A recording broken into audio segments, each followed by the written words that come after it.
turabasuhuje bakunze ibiganiro byacu, ibiganiro byiza by'ubutumwa bwiza. Nubwo hari ibintu byinshi hanze byitwa ubutumwa bwiza, ariko ku ijuru ntirikorerwa TV havugirwa ubutumwa bwiza bw'ukuri, bw'umwimerere, bwavuye ku Mana. Mwe rero mudukunda, mwe mukurikira ibiganiro byacu, turabasuhuje kandi turabashimiye ko mudukurikira. Utarakanda subscribe abikore, kanda like ku kiganiro kugira ngo n'abandi bamenye ko gihari, kanda share, duhe comment kugira ngo n'abadukurikira abandi bafashwe n'izo comment zawe, ubundi twamamaze ubutumwa bwiza ku isi yose, nk'uko Pawulo yabwise imbaraga y'Imana ihesha uwizera wese gukizwa, uhereye ku muyuda ukageza no ku mugiriki. Iyo mbaraga ikize benshi babatuke, benshi babeho neza, benshi bashima Imana, benshi bishime, benshi bagubwe neza. Ngewe uvuga nemire nshima Imana, umwana w'Imana wabigizwe no kwizera Yesu. Nkizera ko ibyaha byanjye byose ari byo yazize ubwo yapfaga apfiriye ku musaraba w'ibivume, ko ari umuvumo wanjye yatwaye, agahambwa, akazuka ku munsi wa gatatu, anzukaniye gukiranuka.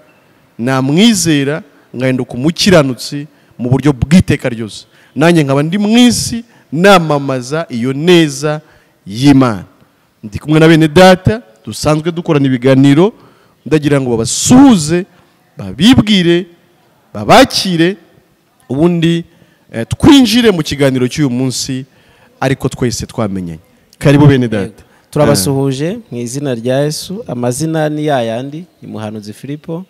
Iteka nyene nshimira Imana, Kristo Yesu yancunguye akangira umwana we, ariko nanone nkaba nyene naragira ubwo buntu bwo kuba nanjye nabwira abandi icambayeho, kandi icambayeho nyene n'abandi nabo baragikeneye.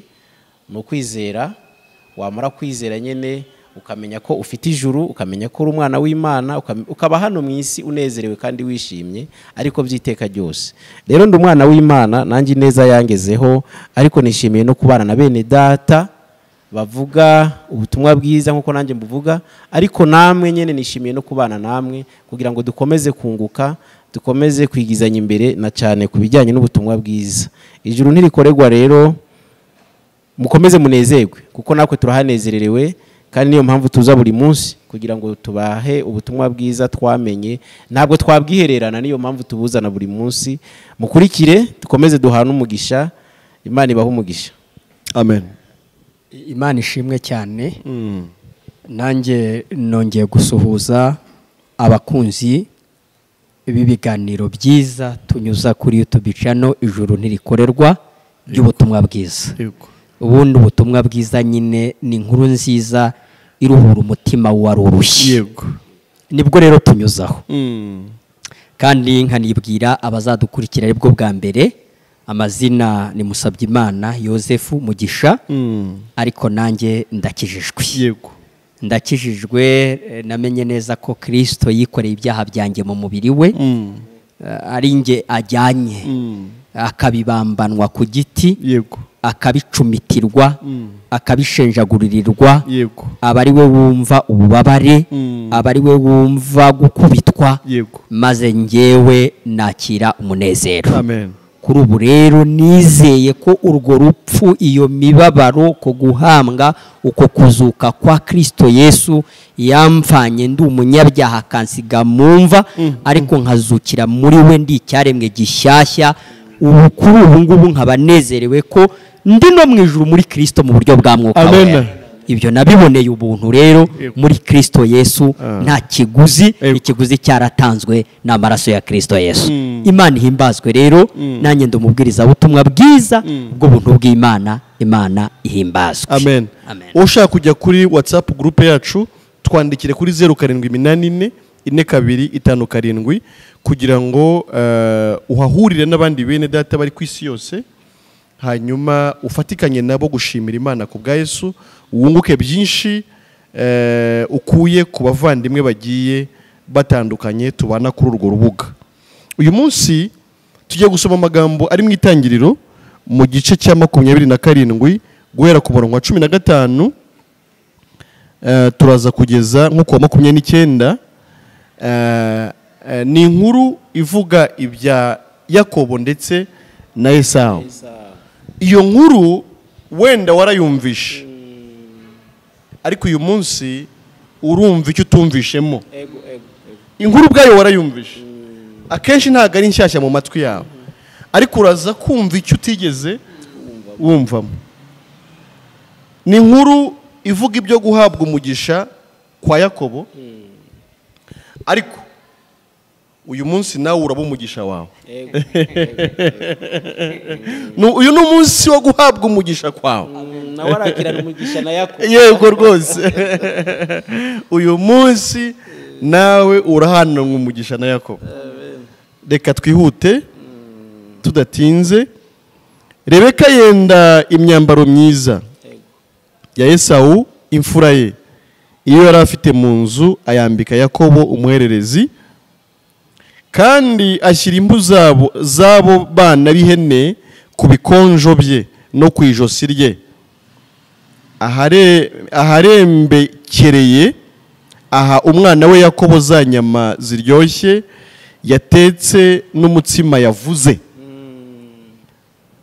Ajya aho se ari, aramuhamagara ati data. Aritaba ati ndakwitaba. Urinde mwana wanjye? Yakobo asubiza se ati ndi imfura yawe Esawu. Karabaye noneho. Yakobo asubiza se ati ndi imfura yawe Esawu. Birakomeye cyane. Nkoze ibyo wantegetse, ndakwinginze byuka urye ku muhigo wanjye kugira ngo umpeshe umugisha. Isaka abaza umwana we ati niki kiwukubonesheje vuba utyo mwana wanjye? Aramusubiza ati nuko Uwiteka Imana yawe impaye ishya. Isaka abwira Yakobo ati mwana wanjye igira hino, ndakwinginze ngo ukorakore menye yuko uri umwana wanjye Esawu koko cyangwa ko utari we. Yakobo yegera Isaka se, aramukorakora, aravuga ati ijwi ni irya Yakobo, ariko ibikonjo ni ibya Esawu. Ntiyamenya uwo ari we, kuko ibikonjo bye biriho ubwoya nk'ibya mukuru we Esawu, nuko amuhesha umugisha. Aramubaza ati uri umwana wanjye Esawu koko? Aramusubiza ati ndiwe. Aramubwira ati wunyegereze nanjye njye ku muhigo w'umwana wanjye kugira ngo nguheshe umugisha. Arawumwegereza, ararya, amuzanira vino ashozaho. Se Isaka aramubwira ati mwana wanjye nyegera unsome. Aramwegera, aramusoma, yumva impumuro y'imyambaro ye, amuhesha umugisha ati impumuro y'umwana wanjye imeze nk'iy'umurima Uwiteka yahaye umugisha.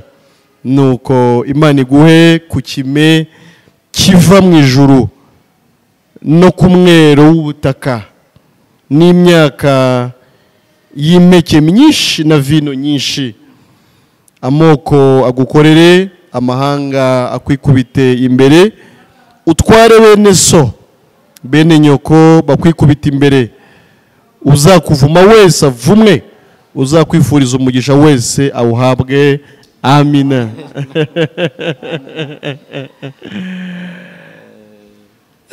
Ijambo ry'Imana turarishimiye. Riranaryoshye. Nari mushimira Imana ku bw'aya magambo. Amen. Iduhaye kugira ngo tuyasangire, ariko nawe tuyasangize n'abandi badukurikira. Yego. hahishemwe ubwiru bwinshi cyane, yego, hahishemwe ibintu byinshi. Reka ndarike wenda n'abadukurikira ibyo umwami Imana akomeza guhishurira hagati yanyu bavandimwe, yego, muzo gukomeza kubiha abadukurikira, yego, kuko ni iby'igiciro kinini, yego, ni iby'igiciro cyinshi kumenya iyi nkuru ya Esawu, ariko nawe no kumenya icihishemo. amen. Iyo urebye uburyo abantu benshi bavuga ngo ni abanyamugisha, baheshweje umugisha na runaka, bakaguhaye umugisha, ariko by'ukuri turaza kumenya n'umugisha nyawo uwo ari wo. Rero kugira ngo Esawu abone uno mugisha uhereye ku murongo wa 15, yego, Yakobo uraza kubireba neza, hari uwabimugiriyemo, yego, hari uwabimugiriyemo, hari uwabimugiriyemo, mama we n'uwabimugiriyemo, yego, Rebeka, kuko byaragaragara neza ko umugisha direct wari wa Esawu, yego, ntabwo ari kuwa Yakobo, yego, noneho mama we agira inama Yakobo, yego, amugira inama, abantu benshi babaza mu makuru, amugira inama nyinshi, noneho agera no ku nama yahamubwira ngo reka nkwambike umwambaro, yego, umeze nk'uwa Esawu, yego. Umusaza we yarazi Esawu, umuntu akorakora kumva ubwoya ahantu hose, yego, urumva ngo yarashaje, yego, urumva rero uyabimugiriyemo. Iyo urebye ni mama we, yego, urebye n'uburyo yabimugiriyemo, nuko yari afite amakuru ko uwo mwambaro ari ukenewe, okay, kugira ngo uwo mugisha uze kuboneka. yego, yego, yego, yego, yego, mwene data, n'imivugire n'uburyo aza kubigendamo, n'uburyo aza kugenda nyene asa nkaho ari wa wundi agiye guhabwa uwo mugisha, yego, byose ni mama we yamugiriye. amen. Hari uwundi rero yabimugiriyemo kugira ngo uwo mugisha uze kuboneka, yego, ngo yafashe umwambaro, yego, uwo mwambaro ntabwo wari uwa Yakobo, yego, wari uwa Esawu, utaragera ku mwambaro, yego. undi Yakobo yambitswe uyu mwambaro yari awukwiye, ahubwo wari uwe.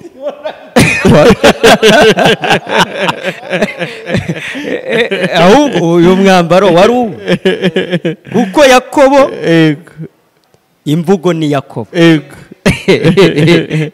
ijwi ni Yakobo, yego, bigaragara ko yego, umuntu avukana ubuyakobo, yego, ni uburiganya, yego, yego, urumva wenda ugahita ukomeza, tutaragera ku kigendanye n'umwambaro wa Yakobo yambitswe utari uwe, yego, nuko nyirizina we ari Yakobo, yego, yego, kandi Yakobo utari unagenewe guhabwa umugisha, yego, Yakobo utari guhabwa umugisha na gato, yego, ku mpamvu z'uko yewe nk'uko wari ubivuze n'izina rye, yego, ni Yakobo, ni umuriganya koko, ni umuriganya koko. ariko tukiri aho, uyu mugisha wari umugisha ugenewe umwana w'imfura, nubwo bavutse ari abo twita impanga, ariko burya no mu mpanga hagira uvuka mbere n'ukurikira, hari n'abo bita gato na gakuru. Bivuze rero ko gakuru yari Esawu, yego, none rero umugisha w'imfura mu rugo kwa Yakobo, kwa Isaka, nyirawo arumvikana, nta rujijo rurimo. Ubundi uwo mugisha ukwiye nyine guhabwa Esawu, kuko ari umugisha w'umwana w'imfura. yego, uwakurikiragaho Yakobo nta bundi buryo yari kubikoramo ngo ahinduke umwana w'imfura mu rugo rwo kwa Isaka. Sibyo se? nibyo. Mu yandi magambo rero, nta mirimo Esawu cyangwa se Yakobo yakora ngo imugire umwana w'imfura. Hoya, uwavutse ari imfura nyine yavutse ari imfura cyane, nta kundi byagenda, nta kundi yabikora, nta kindi yabikoraho. Ibi rero bigaruka kuri twe. Ubundi Kristo niwe mwana ndetse w'ikinege w'Imana, ni nawe nyir'ubwami bw'Imana. niwe nyiri kurema ndetse ngo nta cyaremwe kitaremwe nawe niwe nyiri isi ndetse n'ijuru. Reka mvuge rero ngo kuba mu ijuru niwe wari ubikwiriye, niwe nyirabyo. Umugisha wo kubana n'Imana iteka wari uwe. Ariko tugarutse hari ukuntu noneho byaje kugenda kugira ngo utari ukwiriye uwo mugisha nawe agira ute awuhabwe. Uwo mugisha wo kubana n'Imana, uwo mugisha w'ubugingo buhoraho, hari uko byagenze kugira ngo utari ukwiye nawe awuhabwe. Kristo niwe mukiranutsi, kuko kubana n'Imana bisaba ngo nawe ube uri umukiranutsi. Ariko twebwe twese hashingiye aho dukomoka kuri Adamu twavutse turi abanyabyaha. None bavandimwe, byagenda gute kugira ngo Yakobo imbere ya Isaka nawe agaragare asa nande na Esawu, ndetse ahabwe umugisha wari ugenewe Esawu bene data? Hari komantere z'abantu benshi bajya badushinja ngo mu isezerano rya kera ngo ntidusomayo. Uyu munsi rero noneho munezerwe, turahasoma, ahubwo aho tugiye hose tuvanayo Kristo Yesu, kuko n'uwo mwambaro nawo twawubonye. Yego, Imana iwuduhishurira, irimo iraduhishurira ko ari umwambaro wo gukiranuka. Yego twambaye. Yego, none uwo mwambaro wo gukiranuka rero twarabonye ko twebwe twavutse turi ba Yakobo. Yego, uwo mwambaro abariganye, abanyabyaha, yego, batabyikiza, yego, batari bakwiye guhabwa umugisha. Yego, ariko noneho hano tubonye ko umwambaro twambara, yego, ari gukiranuka kwa Kristo Yesu. Amen. Urumva ko ibyanditswe byo mu isezerano rya kera n'ubundi bivuga Kristo Yesu. Yego rwose, ahubwo ubisomye ukabisoma nk'inyuguti ni amateka wabusomye. Niyo mpamvu rero twebwe ko turi abana b'Imana, dufite umwuka w'Imana, duhishura nk'ubuzima bwa Kristo Yesu. Akaba aribwo tuzana, akaba ariho tukwereka. Amen. Esawu turakweretse uwo ari we. Esawu ni Kristo Yesu. niwe yari imfura. Hari n'ijambo rivuga ngo ntabwo yagize isoni zo kwitwa bene data, zo kutwita bene se. Urumva niwe fura mu byaremwe, ngo nta cyaremwe kitaremwe nawe. Yesu niwe yari abikwiriye wenyine. Yego, kubana n'Imana cyane ko yanahoranye nayo. Twebwe rero twagiriwe ubuntu. Yego, twagiriwe ubuntu nk'ubwa Yakobo. Hari uwabitugiriyemo, n'Imana yadutekerejeho. Imaze kudutekerezaho rero nabwo tugirirwa ubuntu, twambara uwo mwambaro wavuzwemo hano. Twebwe tuwambara nko gukiranuka, ntabwo twambaye uw'amahene n'intama nk'uko hano imyandikire inyuguti ariko zivuga. Twebwe twambitswe umwambaro wo kwera wa Kristo Yesu, wa yamfura yacu. None tumaze kuwambara, noneho ngo tubumwe na Kristo Yesu. Noneho no mu mvugo nyene tugiye gushaka uwo mugisha nyene hagaragara Yesu. Amaze kugaragara Yesu rero twambikwa wa mwambaro ukiranuka. Tukiri aho se, uyu mwambaro ubundi bavuzemo umwambaro, bavugamo n'uruhu rw'ihene narwo rwambitswe, ariko Yakobo nk'umwambaro nanone. Yego. Hanyuma Yakobo noneho yipresence imbere ya se, agaragara asa nande na Esawu.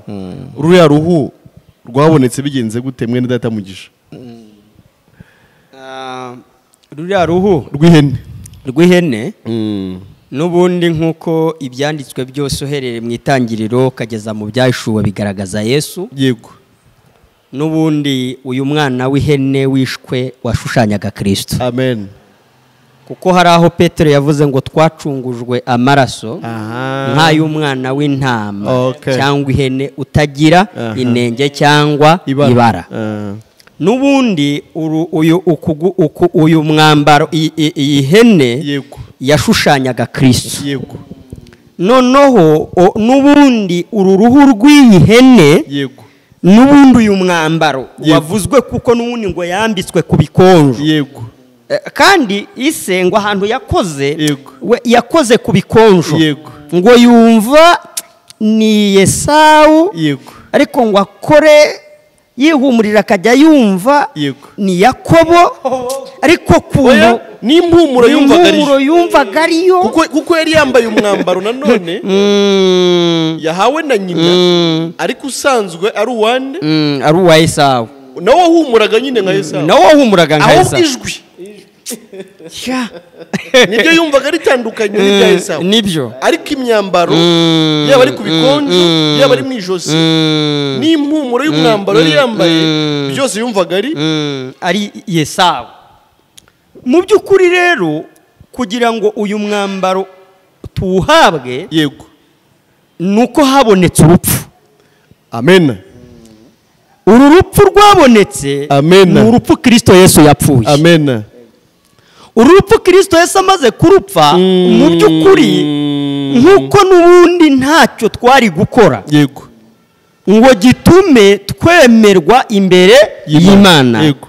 Habonetse urupfu, yego habonetse Kristo yego wemeye gusiga ubusa, wemeye kwisiga ubusa, yego agasiga ubwiza, agasiga icyubahiro, agasiga gukomera, Yego. agasiga guhimbazwa n'abamarayika, Yego. akemera akaza mu isi, yego akaza gupfa urupfu rubi ndetse rw'agashinyaguro rwo ku musaraba. amen Ni ukuvuga ngo muri urwo rupfu rero yego kuko urumva ibyo ari byo byose nubwo uyu mwana w'ihene yapfuye yego nuko n'umwana w'ihene burya n'amaraso yabo yaramenetse, yego kandi uru ruhu n'ubundi rwambitswe turwambikwa twambikwa nko gukiranuka kw'Imana, Yego. ariko Kristo Yesu Yego. ko ibyanditswe byera birabivuga, Yego. bikavuga ko hariho gukiranuka kw'Imana kwahishuwe kudaheshwa n'imirimo itegetswe n'amategeko, nubwo amategeko n'ibyahanuwe ari byo biguhamya. Yego.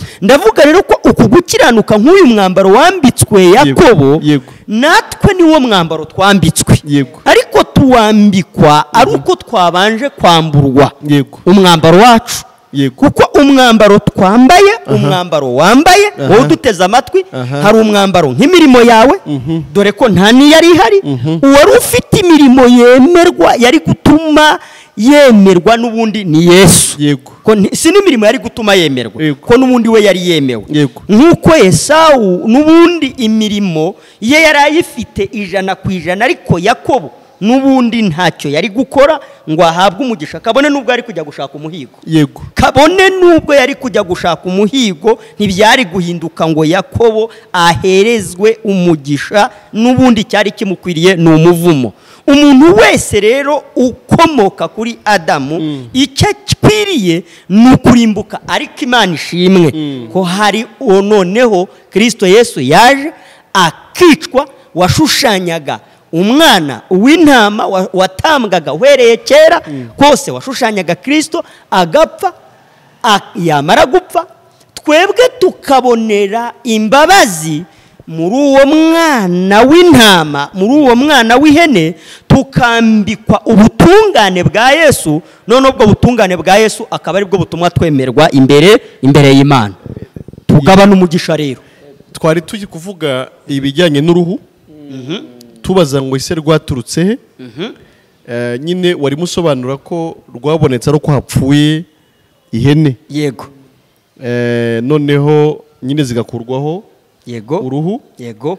Noneho urwo ruhu ruvuye ku ihene nirwo rwambitswe Yakobo. Yego. Ku bikonjo ndetse no mu ijosi, kugira ngo ese namukoraho yumve ko ameze nkande nka Esawu. Ariko twagarukaga tuvuga ko natwe kugira ngo tubone gukiranuka nuko Yesu yapfuye, hanyuma yiyambuye gukiranuka kwe, ahubwo yambara gukiranirwa kwacu, noneho gukiranirwa kwacu kumujyana mu rupfu, hanyuma natwe gukiranuka kwe turakwambara kugira ngo twiperezante imbere y'Imana turi abakiranutsi ariko tubikesha gukiranuka kwa Yesu. kwa Yesu. Ahubwo wowe dukurikiye nanjye nakubaza ngo wowe kuba Yesu yarapfuye, we mu rupfu rwe wakuyemo iki? Ko tubona twebwe ko uwo mwana w'ihene gupfa kwe byatumye Yakobo abona umwambaro wo gukiranuka, uruhu ruza kumugaragaza imbere ya se ameze nkande nka Esawu. Natwe mu rupfu rwa Yesu twakuyemo umwambaro twambara witwa gukiranuka kwande kwa Yesu, utuma tugaragara imbere y'Imana dusa na Yesu. Hanyuma nk'abavuga butumwa bwiza turimo nawe turakumenera ibanga, nk'uko Rebeka yabwiye Yakobo ati humura birashoboka.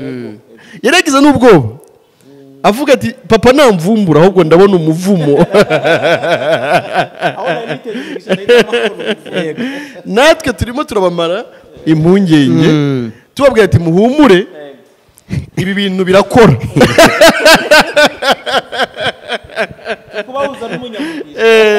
Mwebwe gusa ni mwambare, byaciyemo ni mwambare mugende imbere y'Imana muvuga ko muri Yesu. Yakobo yagiye imbere y'Imana ahamya ko ari Esawu, yagiye imbere ya se, imbere ya Isaka, yego, ahamya ko ari Esawu. Mumugiza nawe rero nta n'uburyo wajya mu ijuru utari Yesu, ntibishoboka. ahubwo birasaba ngo utinyuke umenye ngo nubwo wowe wari mubi, wari uwo kurimbuka, ariko kubwo kwambikwa gukiranuka kwa Yesu wagaragara uri mwiza imbere y'Imana. Hari umuntu uvuga ngo kandi uko ikunda umwana wayo nanjye niko inkunda ndakwiriye. Nubwo wari Yakobo n'ikijwi kikaba ari Yakobo. Oya, impumuro yo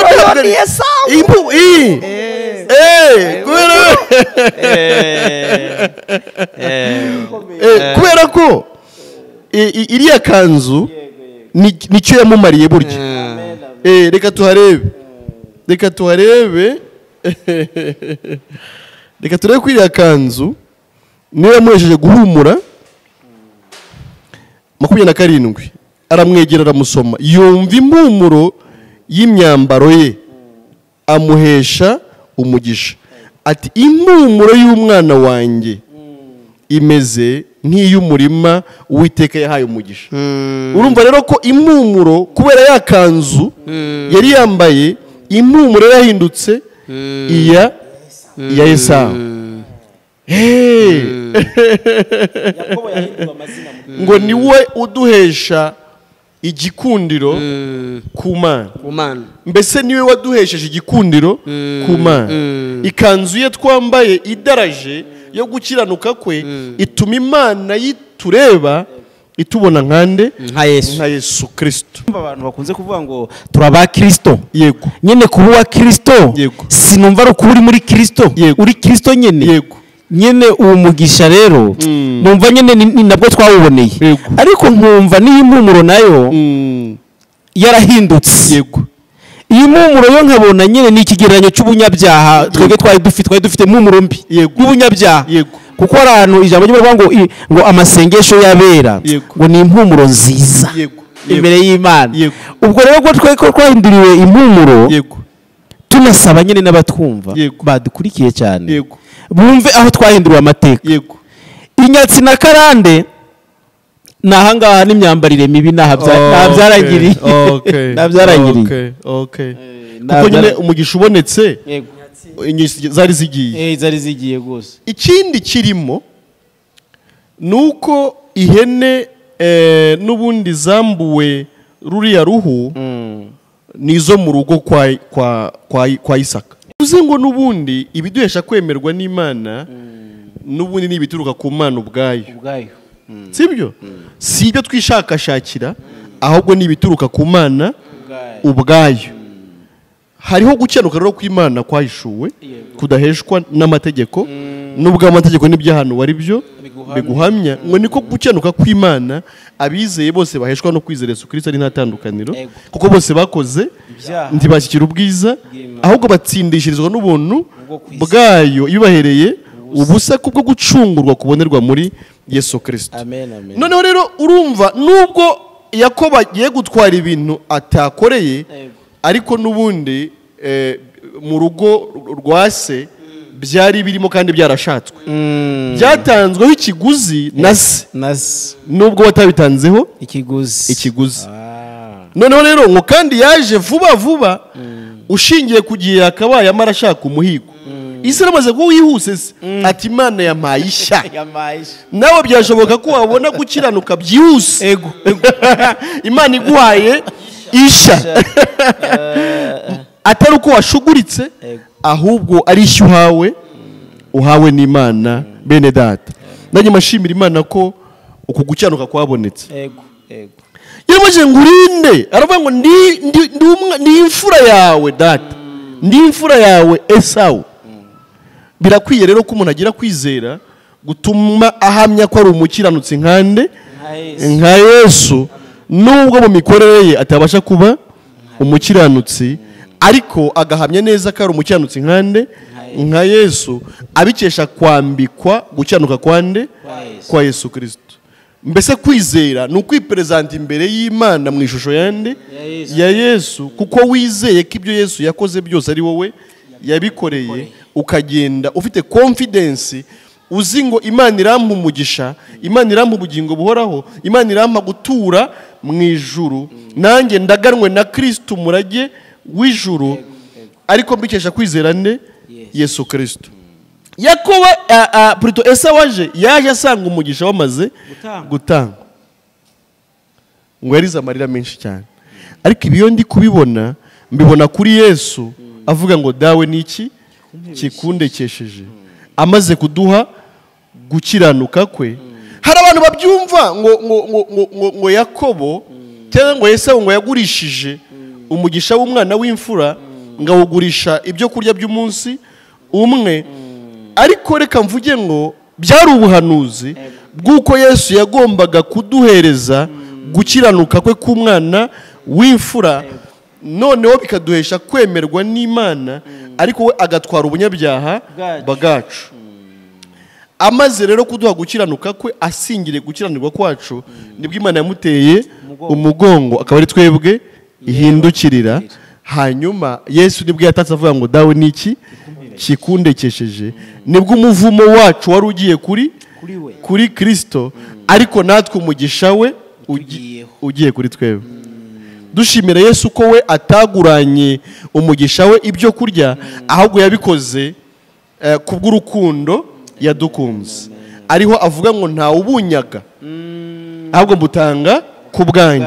Ikindi we icyo yarushije Esau ngo nuko yari afite gutanga ubugingo bwe ariko akongera akabusubirana noneho agahinduka umuraganwa natwe mu gihe hari umurage wahawe Yakobo Esau akawubura twebwe siko byagenze kuri Kristo ahubwo yahindutse umuraganwa kuko yari afite gupfa urupfu rw'ibivume ariko akongera akazuka tukabana muri bwa bwami bwe yarateguriwe n'Imana nk'umwana w'ikinege noneho tukabubanamo twese ahubwo ari imfura muri bene se benshi. Numugisha ukomeye kumenya n'uburyo yaduhaye. Numva nyene ntashidikanya mu mutima ariko nyene n'abadukurikira nabo bakure gushidikanya. Yesu yakoze byose byasabwa. Amen. Itike yo kujya mu ijuru mbise numva ari Yesu yayitanga. Cyangwa se umwambaro uduhesha kwinjira mu ijuru. Ni Yesu yawutanga. Nukuri yagukiranuka ko yaduhaye. Amen. N'ivyo bintu rero binezeza umutima ariko bikaneza n'umutima w'abatwumva kugira ngo nabo bakomeze gusangira natwe. Twagiye tuvuga ngo ku ijuru ntirikorerwa habaho ibyiza. Aya niyo magambo nyene Imana bitubwiye kugira ngo tubahereze. Aya niyo magambo aruhura umutima. Ibi nivyo bintu biruta amafaranga. Ibi nivyo bintu biruta ifeza na zahabu. Ibi nivyo bintu biruta iby'agaciro by'abantu bita ngo ni iby'agaciro hano mu isi. Kumenya ko ibyo wasabwaga ari Yesu yabitanze kugira ngo aho wagomba kwinjira uhinjijwe. amen. Ni umunezero ukomeye. Nkomeza gushimira Imana abavandimwe. Imana ishimwe rwose. Nanjye abadukurikiye nababwira ngo nibaruhuke, yego, kubera ko umugisha w'ijuru ntubonerwa mu byinshi cyangwa bikeya umuntu yakoze. yego, Nicyo gituma byitwa ko ijuru twariboneye ubuntu. amen. Nk'uko Yakobo yagabanye umugisha Mm. bidaturutse mu muhigo, yego, niko abizeye Kristo Yesu bakwiriye kumenya ko imirimo yabo, ingeso zabo, ibyo bakorera kwibwira ko byabahesha kujya mu ijuru bidashoboka, yego, ahubwo ibyo Yesu yakoze ari byo ukwiriye kwizera ukagabana umugabane w'ijuru. amen.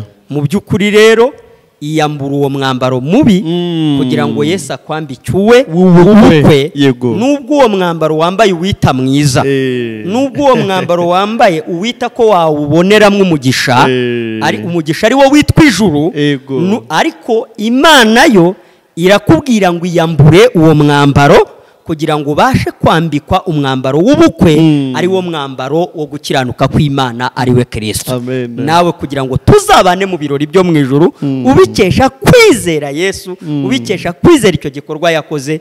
Imana ishimwe none n'iteka ryose. Amen, amen, amen. Amen, amen. Tushimiye Imana nanone iduhaye ubu buryo bwo gusangira n'abadukurikira isoko y'umugisha, isoko y'umugisha abantu kandi bose bakeneye. Reka kandi twongereho iki, nk'uko dukunda kubivuga kandi ibyanditswe akaba ariko bihamya, ngo yamuduhanye n'ibindi byose. Iyo umaze kuba umuragwa w'ijuru, ukaba uzi neza ko uri umwana w'Imana mu buryo budasubirwaho, tekereza ubundi, ese ubundi ijuru turyumva gute? Tekereza kuragwa ijuru, tekereza kuba ijuru ari mu rugo iwanyu.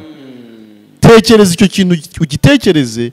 Ese wakigereranya n'amafaranga? Ese wakigereranya na visa? Ese wakigereranya n'urushako? Ese wakigereranya n'urubyaro? Reka mvuge ngo iguhaye kubana nayo mu ijuru iteka, ese yakwima iki? Kandi bivuze ngo ibintu byose ni toto, ibintu byose biraciriritse, ahubwo abantu bayobewe icy'ingenzi, kandi iyo ucyakiriye kinazana n'ibindi byose umuntu yifuza akiri mw'ubu buzima. Imana iguhindukira byose, ikakubera byose, ukaba mwisubeshejweho nayo, umunezero w'ijuru ukaganza kwifuza kwawe kose, ukaba ubuzima bw'amahoro n'umunezero no kunyurwa.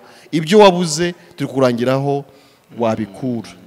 Rarika abandi kugira ngo nabo bahananwe umugisha natwe twese, be kuhomba kandi aho kungukira harabonetse, be gucikanwa n'amahirwe yo guhererwa umugisha muri Kristo, ukaba mu isi uzi neza ko uri umwana w'Imana, uzi neza ko iwanyu ari mu ijuru. Ngwino rarika abandi baraganwe n'abera bose umurage w'ijuru. Imana ishimwe ku bwa Yesu none n'iteka ryose. Amen.